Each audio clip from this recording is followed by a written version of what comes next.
오늘 제목은 원래 은혜인데요. 은혜 안에 회복이라는 작은 소제목으로 같이 함께 나눠보겠습니다. 우선 우리 빌립보서 6장 2장 6절에서 11절 말씀 함께 보도록 하겠습니다.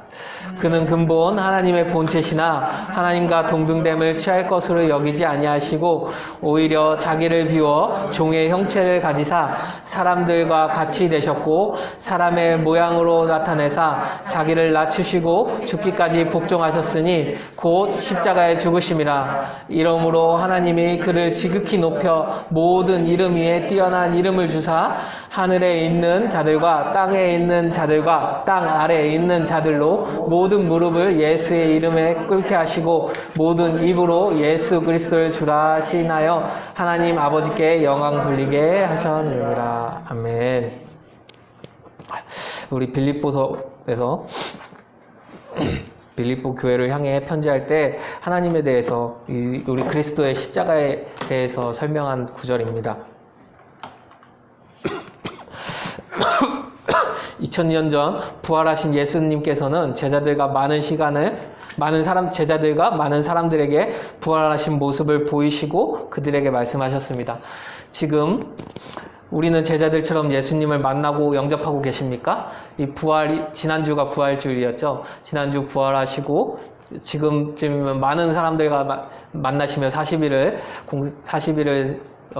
생애하고 계십니다. 우리는 어쩌면 도마처럼 예수님의 손과 발의 못자국을 확인할 수도 있고요. 그리고 제자들처럼 갈릴리 바닷가에서 위로를 받고 다시 일어날 새 힘을 받을 수도 있습니다. 그리고 사복음서 말미와 사도행전 초반부에 나타난 예수님의 행적처럼 예수님을 따랐던 모든 사람들에게 예수님이 나타나시고 보여주셨던 것처럼 우리 삶에 작게나마 나타나시고 보여주시는 그 부분을 찾을 수 있기를 소망합니다.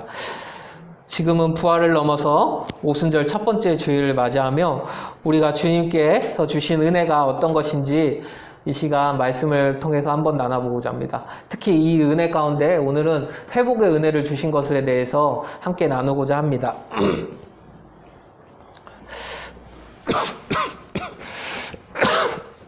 예수님께서는 승천하시기 전에 우리 제자들과 많은 사람들에게 새 비전을 주시고 명령하셨습니다. 가서 제자 삼으라. 그리고 우리를 고와 같이 버려두지 않으시고 성경을 보내주실 테니 성경으로 능력과 기적으로 전도하라고 하셨습니다. 그리고 그 말씀에 따라 제자들이 살아갈 때 교회가 생겨났고 그 교회가 지금 우리가 있는 이곳까지 이어지게 되었습니다.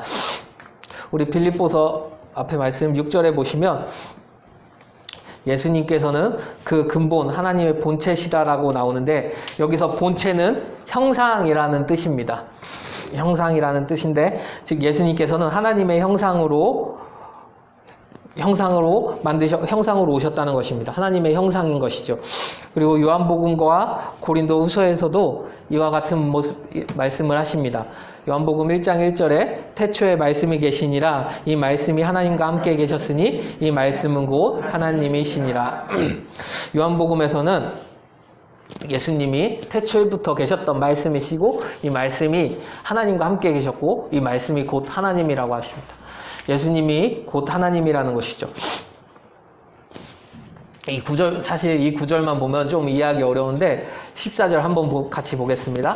말씀이 육신이 되어 우리 가운데 거하심에 우리가 그의 영광을 보니 아버지 아멘.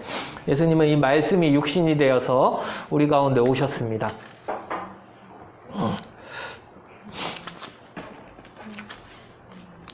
그리고 우리 가운데 거하시고 그분의 아버지이신 독생자 예수 그리스도로 우리 삶에 오셨고 많은 기적과 이적을 베푸셨고 하나님의 말씀을 보이셨습니다.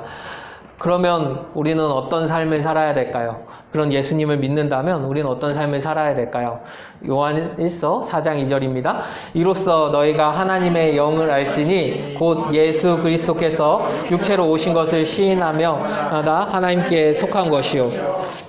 우리는 이 예수 그리스도의 말씀으로 오신 예수 그리스도, 그리고 육신을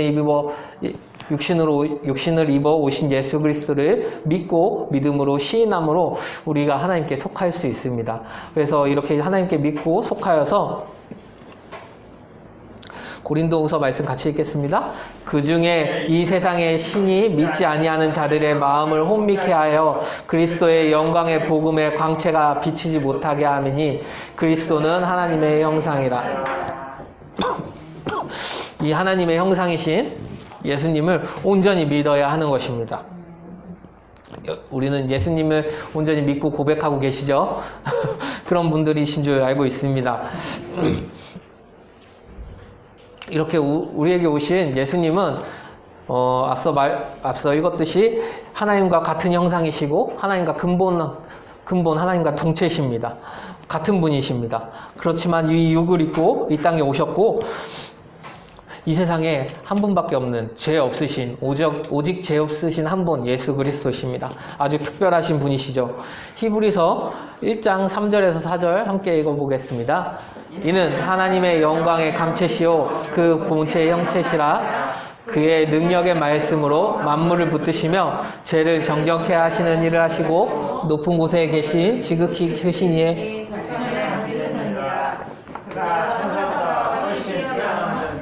그보다 더욱 아름다운 이름을 기업으로 얻으심이라. 여기서 만물을 보존케 하셨다고 하셨습니다. 만물을 보존케 하셨다는 것은 하나님과 함께 만물을 창조하신 것입니다. 아까 요한복음 1장 1절에서 나왔듯이 하나님이 창조하실 때 하나님과 같이 계셨고 같이 창조에 동역하셨습니다. 그리고 그 능력으로 우리의 죄를 정결케 하기 위하여 우리 가운데 오셨습니다.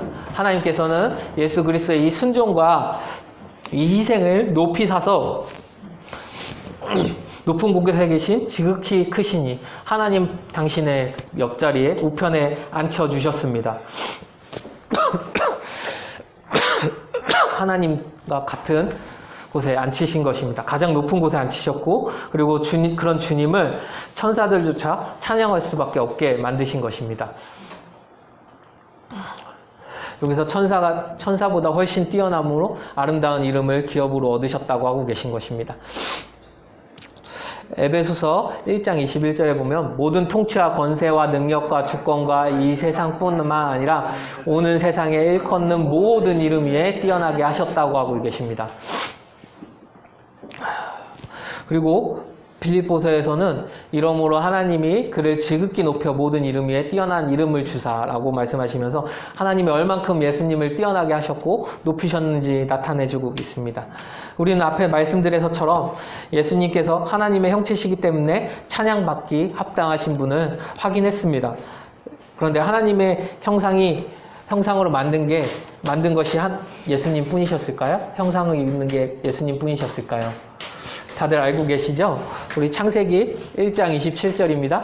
하나님이 자기 형상 곧 하나님의 형상대로 사람을 창조하시되 남자와 여자를 창조하시고 하나님께서는 감사하게도 우리 또한 하나님의 형상으로 만들어 주셨습니다. 하나님을 닮은 완전한 존재로 창조하셨습니다. 최초의 아담은 정말 하나님을 닮은 완전한 존재로 우리 가운데 창조해 주신 것입니다. 정말 감사하기 이를 데 없는 일인데 이 완전함이 우리가 알 수 없지만 단편적으로 드러나는 부분이 있습니다. 창세기 2장 19절에서 20절입니다. 여호와 하나님이 흙으로 각종 들 짐승과 공중의 각종 새를 지으시고 아담이 무엇이라 부르나 보시려고 그것들을 그에게로 이끌어 가시니 아담이 각 생물들을 부르는 것이 곧 그 이름이 되었더라. 아담이 모든 가축과 공중의 새와 그들의 모든 짐승들에게 이름을 주니라. 아담이 돕는 배필이 없으므로 하고 나오는데 여기서 19절에 보시면 하나님께서 모든 동물들을 들짐승과 공중의 새를 창조하시고 그것들을 아담에게로 끌고 가셔서 아담에게서 이름을 붙이라고 하셨습니다. 아담은 그 모든 가축과 공중의 새들의 모든 짐승에게 이름을 주게 되는 것입니다. 지구상에 우리와 함께 많은 동물들이 살고 있는데요. 그 중에 이렇게 가축과 공중의 새처럼 척추로 이루어진 동물들을 척추동물로 분류됩니다. 이 척추동물로 분류되는 친구들이 몇 종류나 되는지 아십니까? 어렵죠? 저도 이번에 처음 알았는데요. 45,000여 종이라고 합니다. 와, 45,000여 종. 40,000여 종이라고 하는데, 아담이 이름을 지었을 때 45,000여 종 이상 지었을 것입니다. 그런데 이 척추동물이라고 하는 부류만 45,000여 종입니다. 이 척추동물이라 하는 전체 동물의 척추 동물이 20분의 1밖에 안 된답니다. 그럼 전체 동물은 9만여 종이라고 하더라고요. 90만여 종 있다는 말인데, 아담이 이름을 지어줬다고 생각해 보십시오. 어떻게 이름을 지어줬을까요? 90만여 종의 여종을?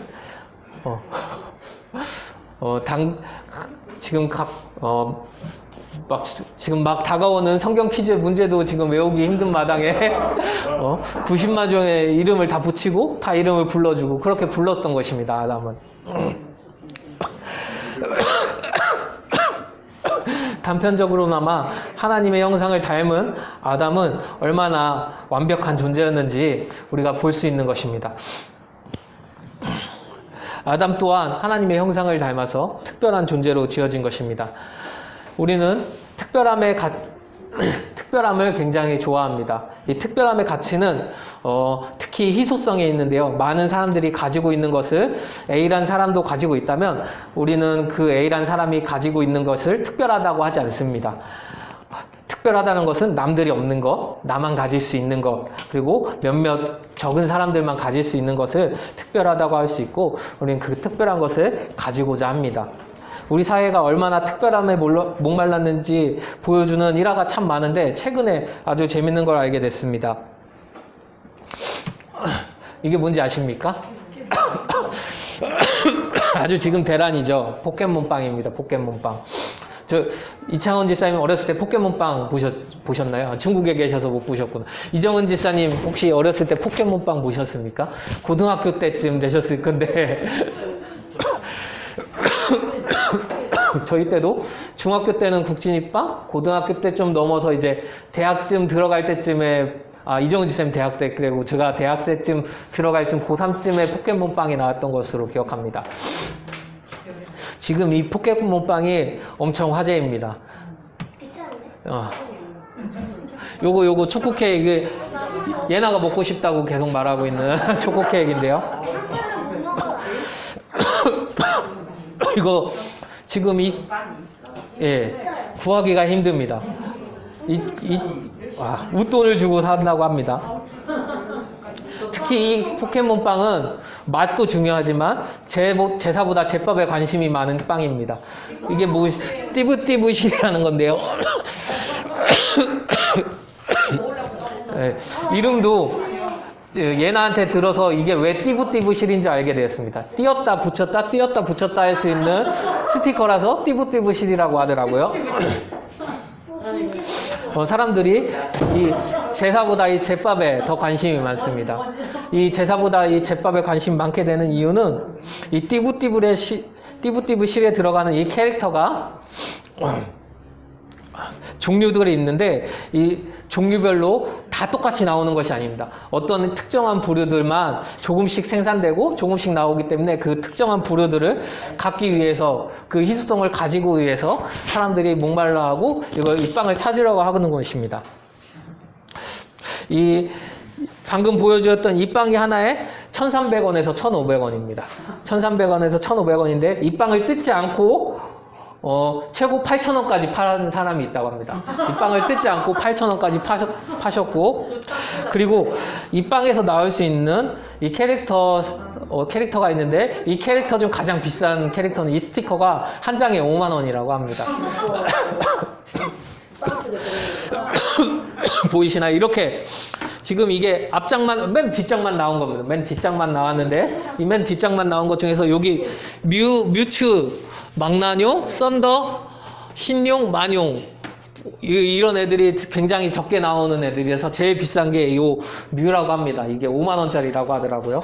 저도 이 빵이 보이면 한번 사봤으면 했는데 살 수가 없더라고요. 이 편의점에 들어오자마자 바로바로 나가고, 어떤 편의점으로 빵을 배달하는 기사는 조카를 태워서 빵을 배달하고 자기는 나오고 조카를 시켜서 그 빵을 다시 사오게 합니다.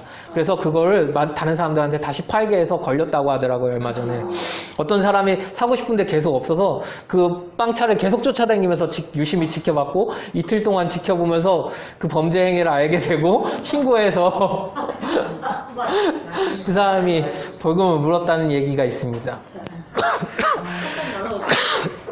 특히 SNS가 만연한 지금 시대에서는 특히 SNS로 많은 사람들이 자랑글을 많이 올리는데요. 이 사람도 SNS에서 따온 겁니다. 이 자랑글을 올리기 위해서 나는 이런 걸 모았다, 나는 이만큼 할 수 있다 라는 자랑글을 올리기 위해서 이걸 많이 찾고 많이 가지려고 한답니다. 이게 예? 그러니까요. 저도 이해할 수가 없는데 많은 사람들이 이걸 가지고 싶어 합니다. 지금 이게 뭔지 보이시나요? 자, 저기 보면 23만 원. 여기 31만 5천 원. 저기 1, 10, 100, 1000만, 200만 원? 저기 포켓몬 스티커 1세대 120장 이상 200만 원에 판다고 나와 있네요. 뭐해? 자, 20만 원에 판다고 나와 있습니다. 아. 2만 원.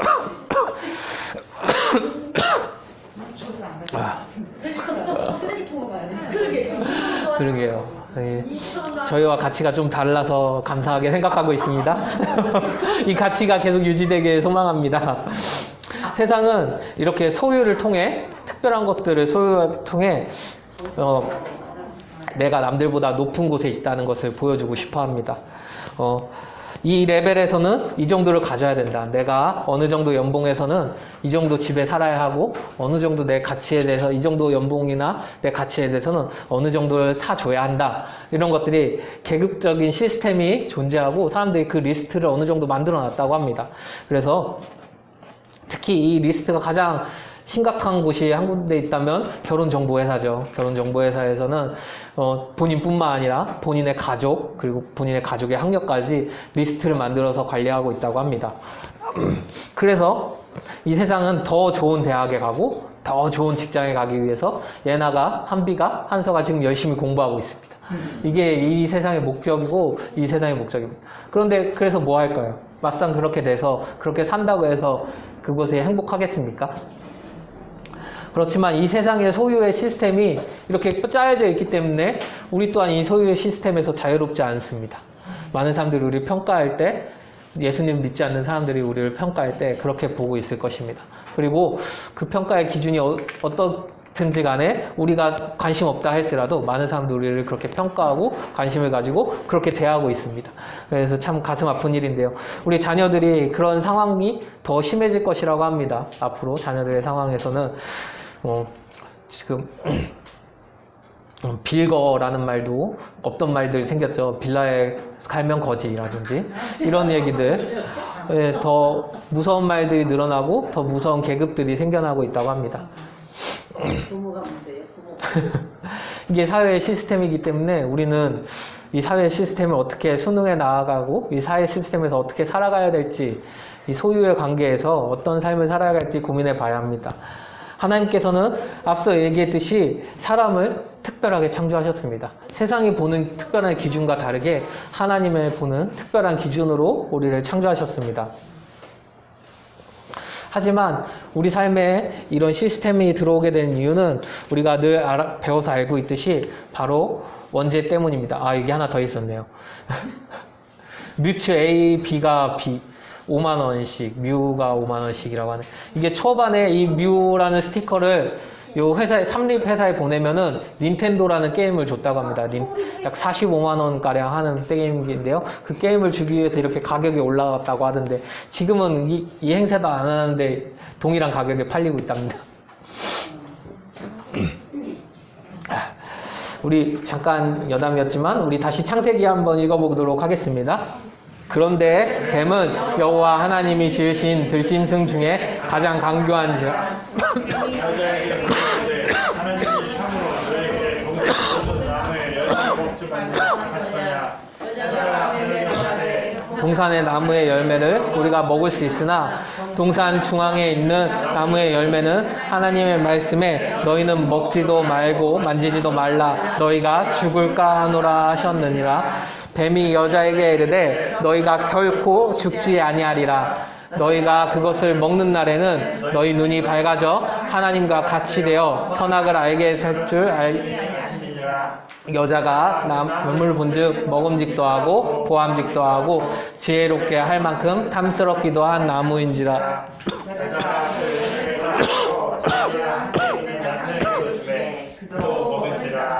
아멘. 사단이 하와에게 속삭입니다.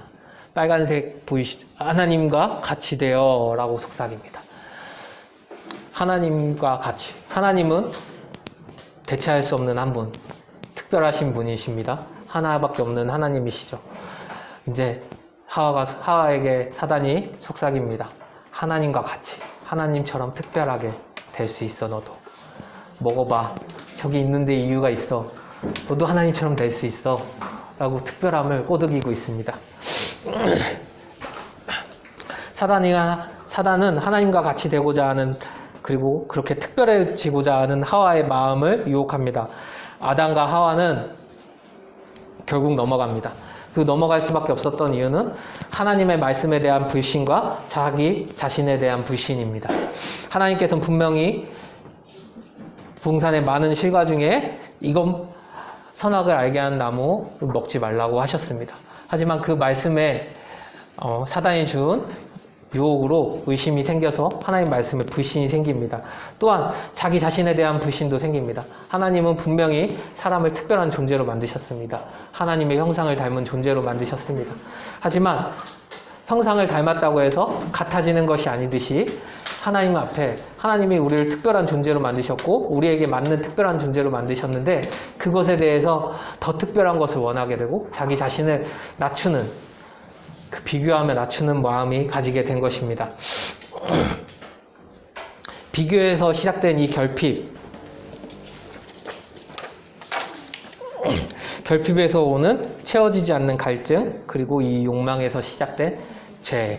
이 죄가 우리 삶에 들어왔고 우리 삶에 만연해지고 결국엔 지금까지 이어지고 있습니다. 이사야서 말씀입니다. 그때 발라단의 아들 바벨론의 왕 무로닥 발라단이 히스기야가 병 들었다가 나았다함을 듣고 히스기야에게 글과 예물을 보낸지라. 히스기야가 사자들로 말미암아 기뻐하여 그들에게 보물 창고 곧 은금과 향료와 보배로운 기름과 모든 무기고에 있는 것을 다 보여주었으니 히스기야가 궁중의 소유와 전 국내의 소유를 보이지 아니한 것이 없는지라.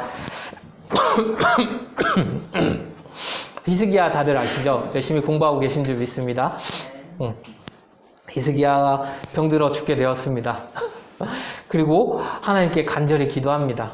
그리고 하나님께서는 이사야 선지자를 보내서 말씀하셨습니다. 히스기야의 간절한 기도를 들으셨고 그리고 그의 삶을 15년 더 늘려주십니다. 그리고 나서의 말씀이 오늘 지금 보신 본문의 말씀입니다. 바벨론 왕 무로닥 발라단은 히스기야가 죽다 살아났다는 이야기를 듣고 편지와 예물을 보냅니다. 이 사람은 왜 보냈을까요? 우선 첫 번째는 진짜인지 확인하는 작업입니다. 히스기야가 죽을 병에 걸렸는지 아니면 다른 사람으로 대체되려고 준비하는 중인지 정확하게 확인해서 이스라엘을 언제 침공할까, 언제 어떻게 먹어버릴까 라는 고민 중에 있는 것입니다.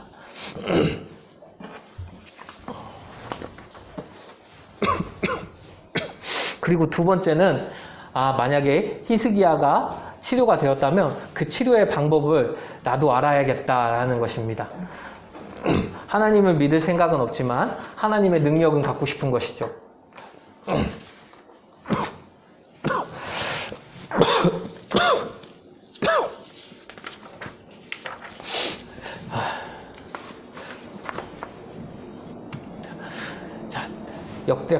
같은 모습을 보여주는 건데요. 역대하 32장 31절입니다. 그러나 바벨론 반백들이 히스기야에게 사신을 보내어 그 땅에서 나타낸 이적을 물을 때 하나님이 히스기야를 떠나시고 그의 심중에 있은 것을 다 알고자 하사 시험하셨더라. 하나님께서는 이 바벨론과 다르게 히스기야를 시험하고 계십니다. 히스기야 마음의 심중에 있는 것을 보고자 하십니다. 하나님께서는 왜 히스기야의 마음에 있는 이 모습을 보고자 하셨을까요?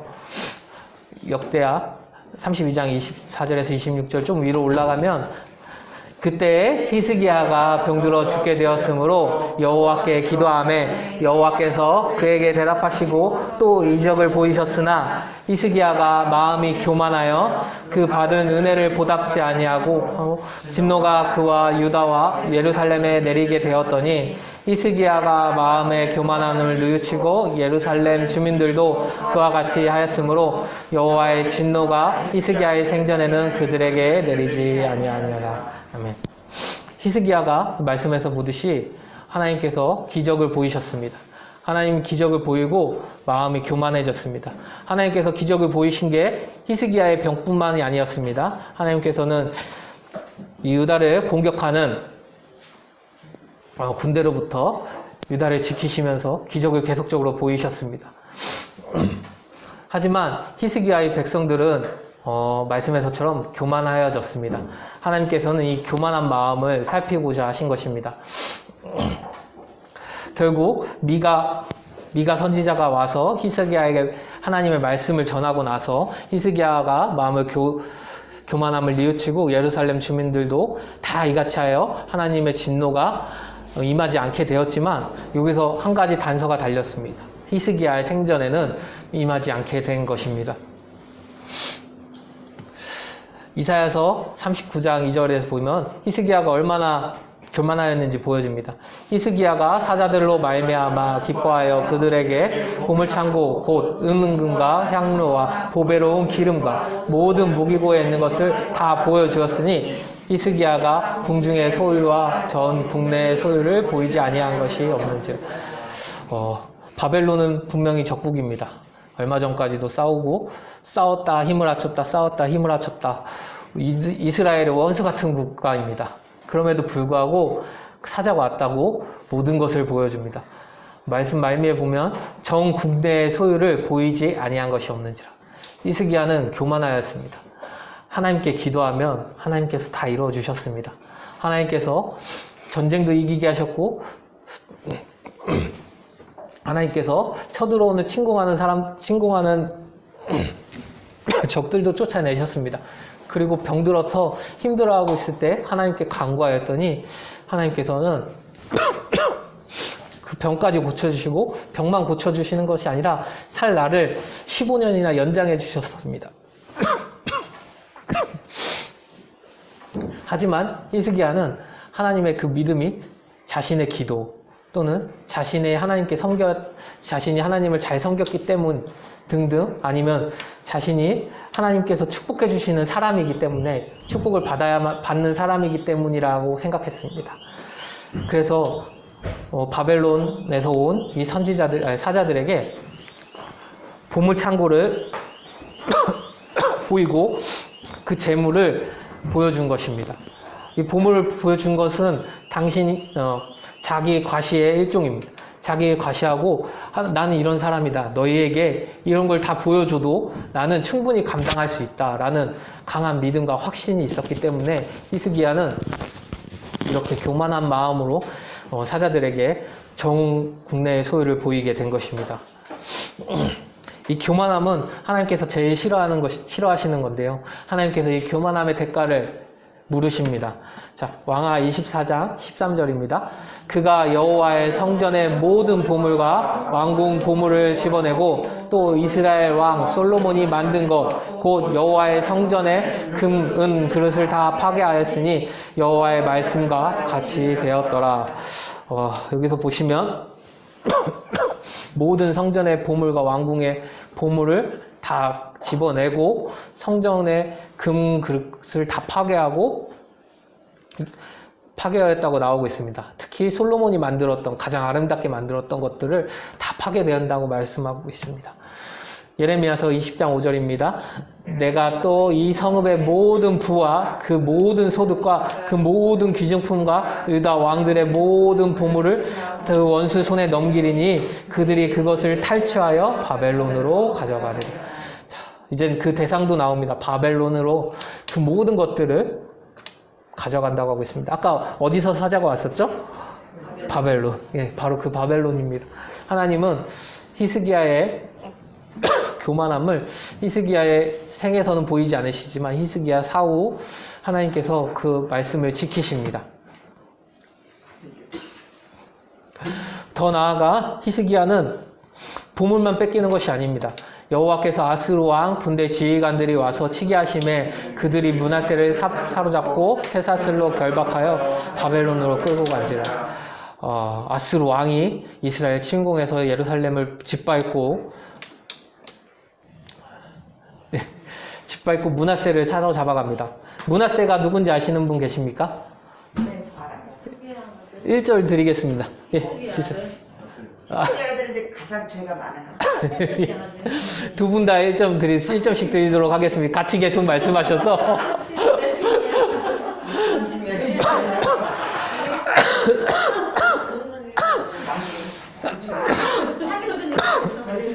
그래서 요시야를 몰랐어요. 죄 때문에. 네, 맞습니다. 대단하십니다. 므낫세 문제는 내지 말아야겠네요. 너무 잘 알고 계셔서. 아닙니다. 농담으로 한번 해봤고요. 예. 마이너스.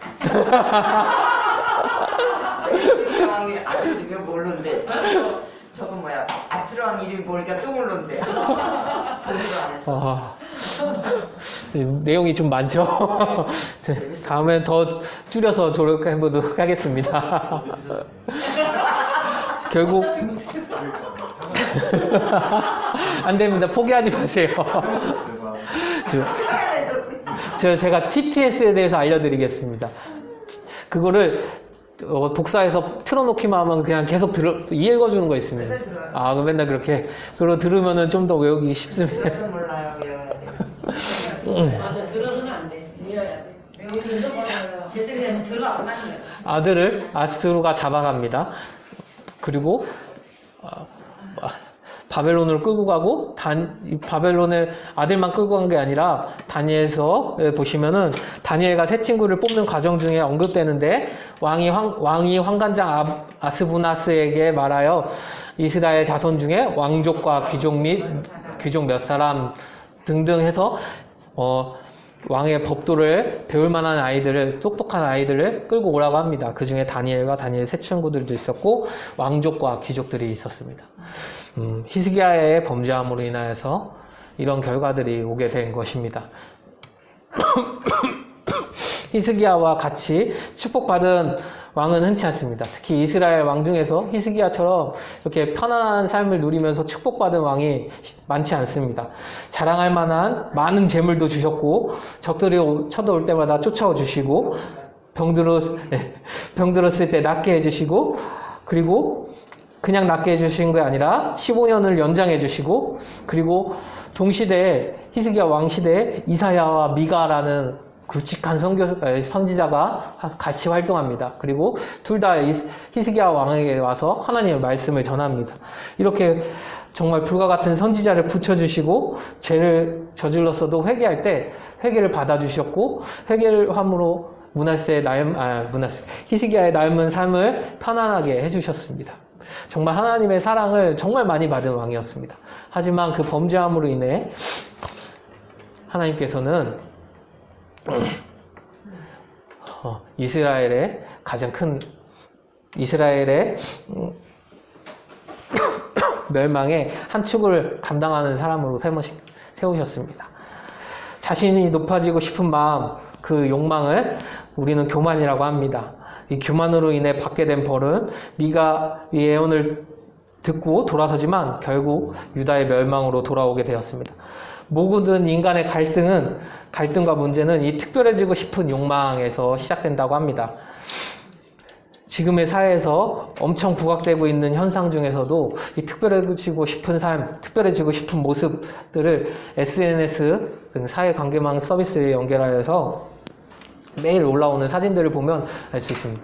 제가 또 많이 보진 않는데 어쩌다 한 번씩 들어가면은 정말 이 사진들을 왜 올리지? 이렇게 자랑하고 싶을까? 하루 종일 먹는 사진밖에 안 올라와. 여기 있어요. 그래서 어제 협찬 받아서 또 먹으러 갔어. 이게 사람들이 협찬도 해주니까 더 먹고 다니더라고요. 아예 정말 먹는 것으로만 보여지고 이 사람이 어떻게 저렇게 먹는데 살이 안 찌지? 이런 사람들도 정말 많고 정말 많은 호텔에 매번 바뀌는 호텔에 들어가 있는 사람들도 많습니다.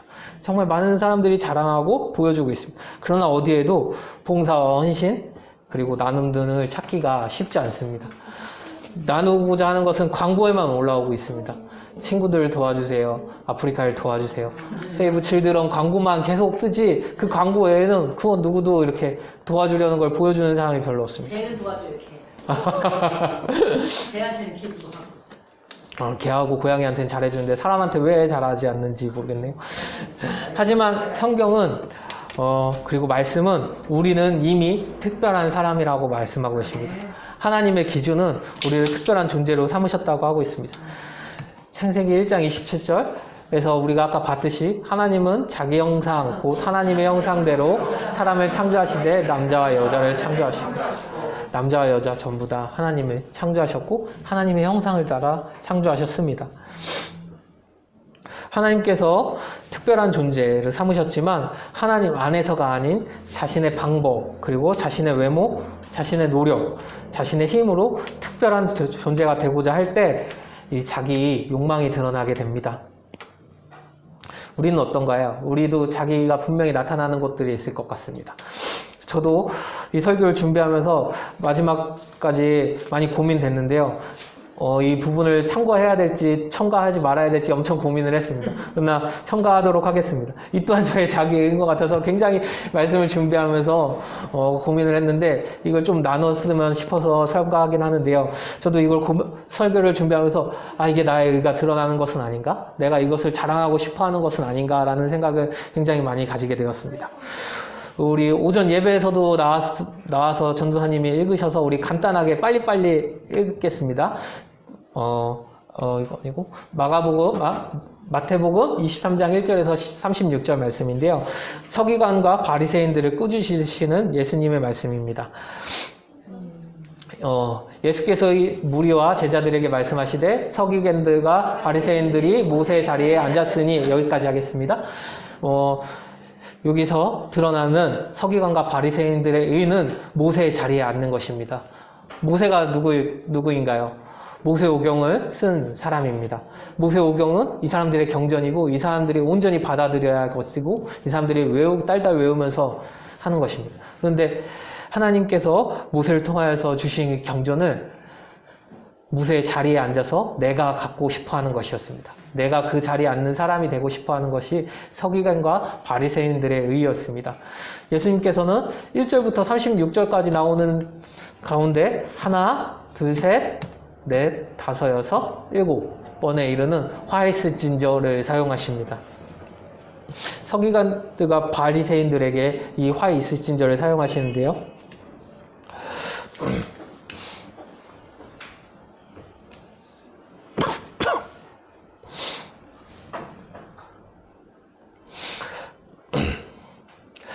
하나님께서는 이 화이스 진저라는 강한 말을 사용하시면서 예수님께서는 화이스 진저라는 강한 말을 사용하시면서 서기관들과 바리새인들의 외식하는 모습을 계속 꾸짖으십니다.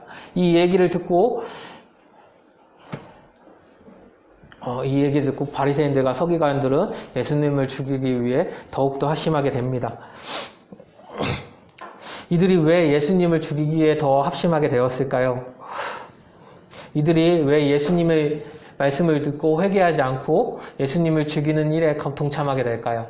그것은 바로 예수님의 말씀으로 인해서 드러나는 자기의가 드러나고 자기의가 결국 이루어질 수 없음을 깨닫게 되는 것에서 오는 비참함에서라고 합니다. 자기가 아무리 노력해도 바리새인들이 아무리 노력하고 바리새인들의 삶이 우리가 성경에서 봐서 악한 존재로만 무시되지만 바리새인들의 삶이 결코 쉬운 삶이 아닙니다. 당시 로마의 압제 속에서 로마의 통치를 받으면서 기독교에 대한 그 믿음을 지키기 위해서, 유일신 하나님의 믿음을 지키기 위해서는 굉장한 힘이 필요했습니다. 그리고 굉장한 노력이 필요했고, 이들이 내야 되는 세금은 로마에게서 세금만 내는 것이 로마에게만 세금을 내는 것이 아니라 자기들이 바리새인과 서기관으로서 유대 공동체에 내야 되는 세금이 있었습니다. 그런 것들을 다 감당하고 남들보다 더 멋있게, 더 많이, 남들보다 더 보여지기 위한 모습으로 그것을 해야 하기 때문에 이들에게는 정말 더 힘든 일들이었고 정말 많은 것들을 해내야 하는 일들이었습니다. 그것을 지키기 위해 노력하고 방탕한 로마의 방탕한 생활에서 그 방탕한 생활을 하지 않기 위해서 절제하고 인내하고 노력했던 사람들입니다. 하루 종일 말씀을 보는 사람들입니다. 지금도 이슬람 교육에 대해서 보시면 아둘람 교육이라고 하는데요. 아둘람 교육을 보시면 예별이 예나 같은 애들이 예의 같은 애들이 앉아서 정경을 읽습니다. 하루 종일 6시간씩 정경을 읽고 집에 와서 정경을 적습니다. 그렇게 초등학교 때까지 계속 그렇게 공부합니다. 학교에 우리가 익히 배워야 될 초등교육조차 하지 않습니다. 그것만 계속 배웁니다. 하나님의 말씀을 온전히 외울 때까지, 모세오경을 온전히 외울 때까지. 그리고 그렇게 교육하고 그렇게 세워지는 사람들이 아직도 이스라엘에 엄청난 많은 사람들이 그렇게 세워지고 있고 그렇게 교육되고 있습니다. 그들이 자기의 의의를 나타내기 위해서 하나님 말씀을 지키기 위해서 나름 노력하고 있는 것들이죠. 그렇지만 그것들이 결국 우리의 의와 노력으로 되어지는 것이 아닙니다. 주의 성령 하나님이 도우시지 않는다면, 예수 그리스도 안에서 이것들이 이루어지지 않는다면, 그리고 예수님이 주신 새 계명을 보여주지 않는다면, 그 계명에 따르지 않는다면 그것은 결코 헛된 노력일 뿐인 것입니다. 이들은 그러므로 말미암아 비참함을 느끼게 되고 특별한 존재가 될 수 없음을 깨닫게 됩니다. 그리고 이 비참함이 찾아오게 되므로 정죄감이 오고 또 정죄감에서 발전된 고통이 오게 됩니다. 그리고 사탄의 공격으로 무너지게 되고 결국 예수님을 십자가에 못 박는 일에 앞장서게 되는 것입니다. 빌립보서 2장 6절에서 8절 우리가 앞에 읽었던 것인데요. 예수님은 하나님의 근본 본체시나 하나님과 동등됨을 취하려 것으로 여기지 아니하시고 자기를 비워 종의 형체로 우리 가운데 오셨습니다. 사람의 모양으로 오셔서 자기를 낮추시고 죽기까지 복종하셨습니다. 그리고 결국엔 십자가에 죽으셨습니다. 예수님은 엄청 특별한 분이십니다. 하나님과 동등된 분이십니다. 우리가 가져가고 싶어하는 그 특별함을 예수님 가지신 분이십니다. 하지만 그 특별함을 누리지 아니하시고 특별함에 있지 아니하시고 우리를 위하여 우리 안에 평범함으로 스스로 들어오신 것입니다.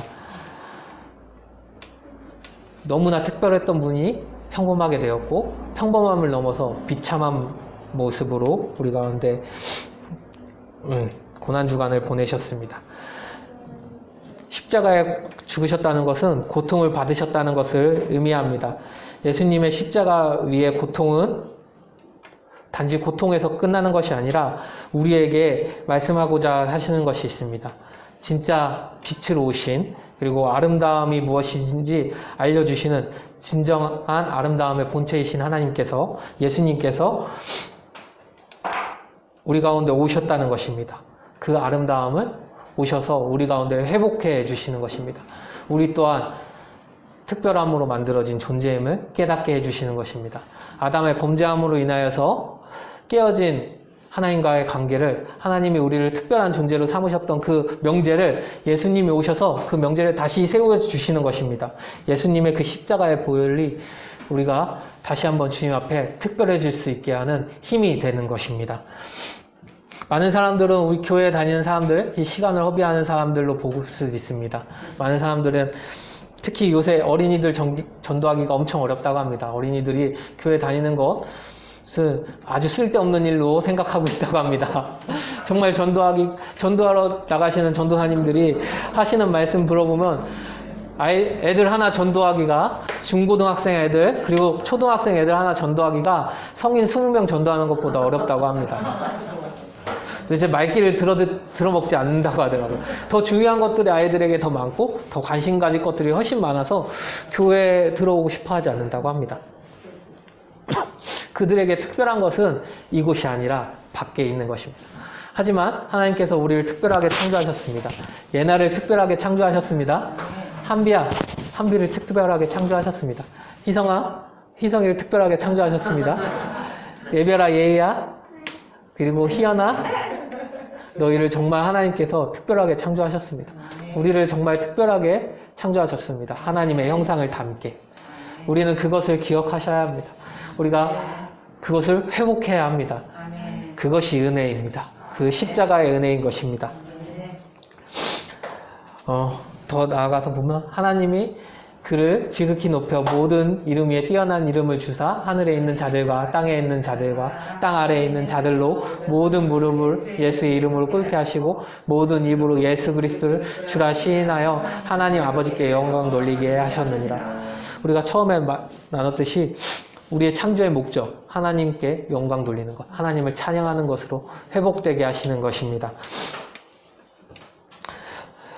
하나님께서는 우리 스스로 높아진 자리가 아니라 하나님께서 높여주시는 은혜의 자리로 우리를 부르고 계십니다. 우리가 고난주간을 보내면서 아까 권사님 울먹이면서 기도하셨듯이 참 힘든 고난주간 보냈습니다. 정말 그 마음이 너무 감사했습니다. 저도 고난주간을 보내면서 어떻게 하나님 앞에 더 고난을 묵상할 수 있을까라는 고민을 하다가 옛날 책을 한 권 꺼내게 되었습니다. 예수 다시 십자가에 못 박히다라는 책인데요. 니코스 카잔차스키라는 사람이 쓴 것입니다. 누군지 잘 모르는데요. 이분이 노벨 문학상에만 2번이나 노미네이트 되었던 사람입니다. 그리고 그리스 문학의 거장으로 문화부 장관까지 하셨던 분이더라고요. 이분이 쓰신 많은 책들이 있는데 그 중에서 가장 유명한 게 그리스인 조르바라는 작품이 있습니다. 자신이 카잔스키가 나이가 먹어서 친구인 조르바라는 친구와 그리스 한 동네에서 광산업을 합니다.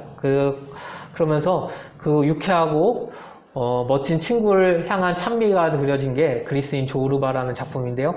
이 작품으로 이 사람이 엄청난 유명세를 얻었고 노벨 문학상 후보까지 올라갔다고 합니다. 그리고 이 사람이 순환 예수 십자가에 못 박히다. 최후의 유혹은 예수님의 최후의 유혹을 말하고 있는 것입니다. 성자 프란체스코, 전쟁과 신부, 소돔과 고모라, 오디세이아 등등 교회에 관련된 많은 소설과 에세이를 집필하였습니다. 특히 그 중에서 제가 본 게 예수 십자가에 못 박히다라는 건데요. 간단한 내용은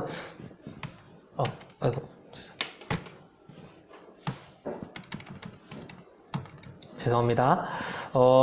간단하게 내용은 그리스가 터키에 점령당할 틈이었다고 합니다. 점령당할 틈에 그리스 리코부시라는 지방에 점령당한 지역에서 일어나는 일입니다.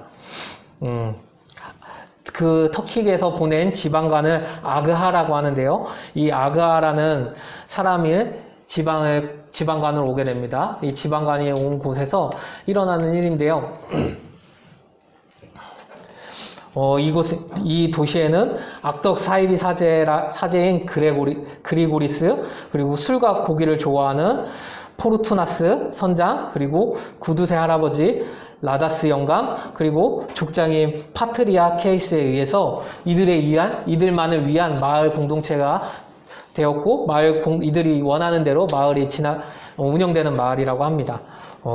이들은 교묘한 방법으로 자신의 부를 축적하고 마을의 중대사를 자신의 이익을 확대하는 것에 사용했던 사람들입니다. 그런데 어느 날 이 마을에 부활절 기간 동안 꼭 해야 되는 그리스도 순환이라는 연극이라는 축제를 꼭 진행해야 되는데, 이 그리스도의 순환이라는 연극을 진행하게 되면은 직접 십자가의 사람을 거의 못 박는다고 합니다. 십자가의 사람을 못 받고 그리스도의 몸을 체험하게 시켰는데요. 그것을 본인들은 결코 그 어려운 자리에 들어가지 않습니다. 위험 있고 좋은 자리에만 들어가고 가장 종으로 부리던 사람을 그 자리에 세웁니다. 그 사람이 주인공인 마놀리우스입니다. 이 마놀리우스라는 주인공은 어려서 고아가 돼서 고아로 떠돌다가 사제에게 구함을 받아서 한 수도원에서 사제 생활을 합니다. 그런데 이 중에서 부자인 파트리아케스라는 사람이 이 고아를 데리고 옵니다. 사제에게 돈을 막 주고 협박을 하면서 데리고 와서 자신의 집에서 종처럼 부립니다. 종처럼 부리다가 이 그리스도의 순환을 연극을 하면서 이 사람을 예수님의 자리에 놓게 됩니다. 예수 그리스도의 순환을 경험하게 하는 자리에 놓게 됩니다. 하지만 이 마놀리우스는 정말 신실한 신자로서 그리스도의 순환을 경험하면서 정말 그리스도가 된 것처럼 자신의 삶을 돌아보고 자신의 삶을 하나님께 드리게 됩니다. 그때 이 지방관인 아그아가 아끼는 소년이 죽게 됩니다. 이 소년이 죽게 됐을 때 이 아그아라는 지방관이 이 사람들 마을에 있는 사람들이 범인을 찾지 않으면 마을에 있는 사람들 하루에 한 명씩 죽이겠다고 협박합니다. 많은 사람들이 두려움에 떨고 있을 때 이 주인공인 마놀리우스는 자신의 십자가를 지고자 합니다. 자신이 죽이지 않았음에도 이 마을 사람들을 위해서 대신 희생하기로 한 것이죠. 예수 그리스도께서 십자가에 못 박혀 죽으셨듯이 희생할 그 자리에 갔는데 마침 그때에 마놀리우스를 좋아하던 한 여자를 통해서 결국 진범이 밝히게 되고 이 사람이 풀려나게 됩니다. 풀려나고 나서 이 마놀리우스에 대한 가치가 올라감에 따라 이 지역을 주관하고 있던 사이비 사제 등 사람들이 마놀리우스를 밀쳐내려고 합니다. 밀쳐내려고 하면서 결국 이 마놀리우스를 터키에서 지방 관리되고 있었던 지역에 민중군이라고 해야 되나요? 민중군 대장으로 만들어 버립니다. 이 사람이 그런 일을 하지 않았음에도 불구하고 결국 마놀리우스는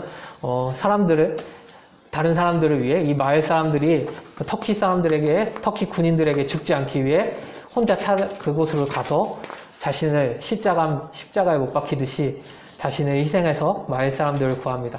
마을 사람들은 터키 군인들을 피해서 결국 도망가게 되었고 이 사람의 희생을 통하여서 결국 도망가게 돼서 살게 됩니다. 예수님께서 가야바에게 잡히셔서 유대인들에게 십자가에 못 박혔듯이 이 주인공 또한 십자가에 못 박히는 내용의 소설입니다. 이 소설을 읽으면서 예수님의 순환이 현재 우리에게 어떤 식으로 다가오는지 다시 한번 묵상하게 되었습니다.